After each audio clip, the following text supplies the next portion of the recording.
হিন্দু ভাইয়ের প্রশ্ন, আদম আলাইহিসসালামের সময় একজন মানুষ মারা গেল এবং ওই ব্যক্তি জাহান্নামী, তাহলে আল্লাহর বিধান অনুযায়ী ওই ব্যক্তির কবরে আযাব হবে কিয়ামত রাখবে। আরেকজন মানুষ ঠিক কিয়ামতের আগে মারা গেল, উনিও জাহান্নামী। এখন প্রশ্ন হলো, দুই ব্যক্তির শাস্তির বিধানের সমতার ন্যায় বিচার হবে কিভাবে?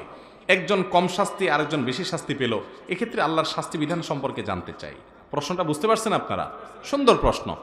যে আদম আলাইহিসসালামের সময়কার কোনো মানুষ বেঈমান হয়ে মারা গেল, সে জাহান্নামে গেল, হাজার হাজার বছর সে কবরের আযাব ভোগ করতেছে। আবার এখন কেউ মারা গেলে কিয়ামত হইতে যদি আর ধরেন 2000 বছর বাকি থাকে, 200 বছর বাকি থাকে, যত বছর আছে সে এইটুকু ভোগ করলো কবরের আযাব, তাহলে ও যে এতদিন ধরে ভোগ করে আসতেছে আর এ কয়দিন ভোগ করতেছে, তাহলে দুইজনের দুই রকম শাস্তি হলো। এটা তো একটু অন্যায় হয়ে গেল না? অবিচার হয়ে গেল না? অপরাধ তো একই করলো। প্রশ্ন হলো এটা, বুঝতে পারছেন? বাইরে আল্লাহ রাব্বুল আলামিনের বিচার, আল্লাহ রাব্বুল আলামিনের বিশ্লেষণকে আমার আপনার এই মাথা দিয়ে এত সহজে হিসাব করলে ভুল হবে। একজন মানুষকে 10,000 বছর ধরে আল্লাহ শাস্তি দিচ্ছেন, যতটুকু শাস্তি দিতে পারেন 10 দিনের ভিতরে আরেকজনকে তার চেয়ে বেশি কঠিন শাস্তি দিতে পারেন না? পারেন না? তাহলে আমার কথা বুঝেন নাই? একজন রে ধরেন জেলখানায় নিয়ে ডেইলি 10টা করে বেত দেয়া হয়, কথার কথা। ওর বেতের বাড়ির যে ওজন হয়, মাপ হয়, আরেকজন রে একদিন আগে জেলে আইনা এমন জোরে দিছে যে আগেরটা 10 দিন ধরে যে মাপে খাইছে ও একদিনে যা খাইছে ওইটা সমান হয়ে গেছে। হইতে পারে না? সহজ কিছু বুঝেন না? এটা তো দুনিয়ার মানুষই পারে, সেখানে আল্লাহ রাব্বুল আলামিন সূক্ষ্মদর্শী, তিনি লতীফ, তিনি সব কিছু করতে পারেন। অতএব বান্দার মাঝে তিনি জুলুম করবেন না। আল্লাহ কোরআনে বলেছেন আল্লাহ তাআলা জুলুম করবেন না কারোর প্রতি, বান্দার প্রতি। ওমা রব্বুকা বিযাল্লামিল লিল আবিদ, তোমার রব বান্দার প্রতি কোনো জুলুম করবেন না। পাই পাই করে বুঝাই দিবেন, দুনিয়ার কোনো মিটারে ধরা পড়বে না। আল্লাহ তাআলা এরকম ন্যায় বিচার করবেন। আল্লাহ তাআলা কিভাবে করবেন অদৃশ্যের জগতের, সেটা আপনি আমি আমাদের এই সাদা মাথায় একটু চিন্তা করলেও বোঝা যায় সম্ভব। আর আমার বুঝে না আসলেও গায়েবের জগৎকে আল্লাহ রাব্বুল আলামিন কিভাবে নিয়ন্ত্রণ করছেন, তার মূল পদ্ধতি কি তিনি ভালো জানেন। আপনি ইমানদার হিসাবে আল্লাহর প্রতি সে বিশ্বাস আপনার থাকবে অবশ্যই যে আল্লাহ রাব্বুল আলামিন জুলুম করবেন না। কিভাবে আল্লাহ তাআলা ব্যালেন্স করবেন, কিভাবে সমন্বয় করবেন, সেটা তিনি ভালো জানেন। দুনিয়াতে আমরা অনেক সমন্বয় করতে পারি, তিনি আরো ভালো পারবেন, তিনি তো মহান সৃষ্টিকর্তা। ঠিক না ভাই? ঠিক। দুই পরিবারের সম্মতিতে বিয়ে ঠিক করা আছে, এমত অবস্থায় মেয়ের সাথে কথা বলা যাবে কিনা? খুব দরকারি একটা প্রশ্ন। আমাদের দেশে বিয়ের আগে অনেক সময় দেখা যায় একটা নাম দিছে এঙ্গেজমেন্ট, আসেনি আপনাদের এলাকায়? বিয়ের আগে আংটি পরায় রাখে, অথবা আংটিও পরায় না, শুধু মুখে মুখে কথা পাকাপাকি হয়, ঠিক আছে আমরা তাহলে বিয়ে পড়াবো, করবো 6 মাস পরে, 2 বছর পরে, 1 বছর পরে। ওই এঙ্গেজমেন্টের পরে, আংটি পরানোর পরে অথবা কথা পাকাপাকি হওয়ার পরে ছেলে মেয়ে মনে করে তাহলে আমরা বোধহয় এখন জামাই বউ হয়ে গেছে। এবার সারাদিন ইটিস পিটিস আলাপ সালাপ বেহুদা করতে থাকে, স্বামী স্ত্রী সুলভ। টাটকা হারাম, জায়েজ নাই। যতক্ষণ পর্যন্ত আগদ না হয়েছে ততক্ষণ পর্যন্ত আপনারা স্বামী স্ত্রী হতে পারবেন। এতই যখন ইচ্ছা তাহলে আগদটা করাই ফেলান। আবার ঝুলা রাখবেন কেন? এঙ্গেজমেন্ট আবার কি? এঙ্গেজমেন্ট জিনিসটা কি? ইসলামে কোনো এঙ্গেজমেন্ট ফ্যাঙ্গেজমেন্ট নাই। আগদ হয়ে গেছে, বিয়ে হয়েছে, আগদ হয় নাই, বিয়ে নাই, শেষ। আমাদের দেশে এটা আরেক রোগ, যে বিয়ের কথা বলে ওই কলা দিয়া ঝুলায় রাখে। আংটি একটা পরাই দিছে, এই মেয়ের আর কোথাও বিয়ে দিতে পারবেন না, আমরা দখল করে নিছি। তো দখলই যখন করছো ভাই, আগদ পড়ায় দাও, ছেলে মেয়ে দূরে থাকবে, এখন থাকুক, সমস্যা নেই, পরে উঠাউঠি করিও। তারা যে পারস্পরিক আলাপ সালাপ করবে সেজন্য হারাম না হয়। অতএব বিয়ের ইজাব, প্রস্তাব কবুল হবে, খুতবা হবে, বিয়ে পড়ায় দিবেন। বিয়ে পড়ায় দিয়েছেন, উঠায় নিবেন পরে, ঠিক আছে।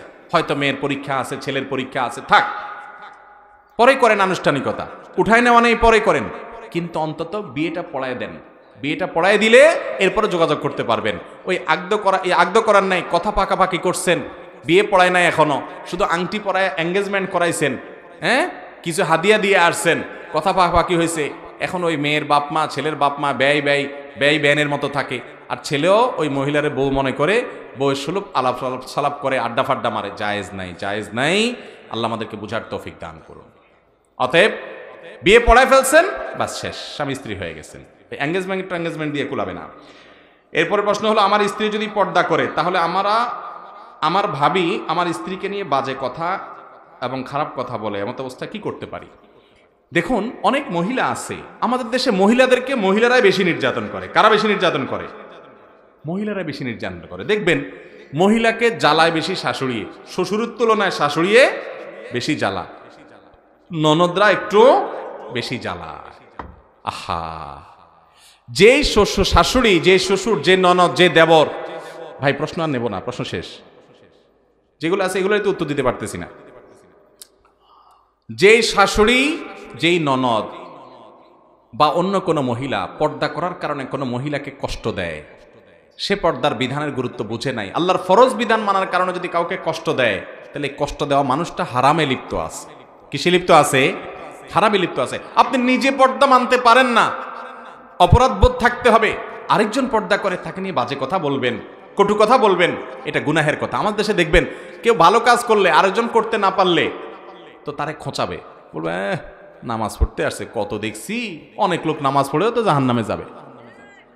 কথা খারাপ বলেন নাই, নামাজ যদি উল্টাপাল্টা পড়ে, ঠিকঠাক মতো না পড়ে, আর নামাজ পড়ে এদিকে আরেকজন আইল ঠেলে, তাহলে জাহান্নামে তো যাওয়া লাগতে পারে। কিন্তু আপনি যে নামাজ পড়তেছেন না, নামাজ পড়েও যদি ওনার জাহান্নামে যাওয়া লাগে, আপনি তো নামাজই পড়েন না, আপনার কোথায় ঠিকানা? জাহান্নামেও তো জায়গা হবে না। কথা বুঝেন নাই? অনেক লোক আছে দেখবেন, একজন মহিলা পর্দা শুরু করছে, ফেরেশতা শাস্তে আসছে, কত দেখছি, কয়দিন পরে ছুটে যাব। যুবকরা দায়ী রাখছে, আরে দায়ী রাখছো, দেখছি কয়দিন পরে ঠিকই সব ছুটে যাব। এরকম কিছু মানুষ খোসান্না আছে না? আমি বলি এগুলা সাক্ষাৎ ইবলিস।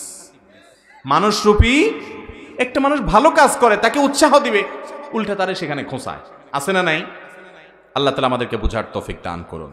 এরকম যদি কেউ খোঁচায়, খোঁচাক, তাহলে বুঝবেন যে ইবলিসের কাম খোঁচানি। মানুষরূপী ইবলিসও আছে, মিনাল জিন্নাতি ওয়ান নাস, আল্লাহ বলছেন। মানুষ শয়তানও আছে যে মনের ভিতরে কুমন্ত্রণা দেয়, আমি আমার জায়গা অটল থাকবো, যত খোঁচাখোঁচি করুক আমি আমার পথ ছাড়বো, এই চেষ্টা করতে হবে। আমার বাবা একজন ব্যবসায়ী, এখন কেউ যদি চুরি করা পণ্য বিক্রি করতে আসে, তাহলে সেই পণ্য নেওয়া কি জায়েজ হবে? না ভাই, মোটেই জায়েজ হবে না। অনেকে আছে দেখবেন যে কিছু কিছু জায়গায় জুতার দাম অনেক কম, ঢাকা শহরে আছে দেখবেন ভালো ভালো জুতা অনেক সস্তা সস্তা পাওয়া যায়, দেখছেন? ভালো ভালো মোবাইল অনেক সস্তা সস্তা পাওয়া যায়। কিছু লোক খুব একেবারে মোচে তেল দিয়া তাও দিয়া চলে যায় ওখানে জুতা কেনার জন্য, মোবাইল কেনার জন্য। এই মোবাইল, এই জুতা কেনা জায়েজ নাই। টাকা কম দেখেই লাভ দিয়ে ঝাঁপায় পড়বেন। আপনি তো জান্নাতের পথযাত্রী, যেখানে সেখানে মুখ দিতে পারেন না, আপনার জান্নাতে যেতে হবে টার্গেট।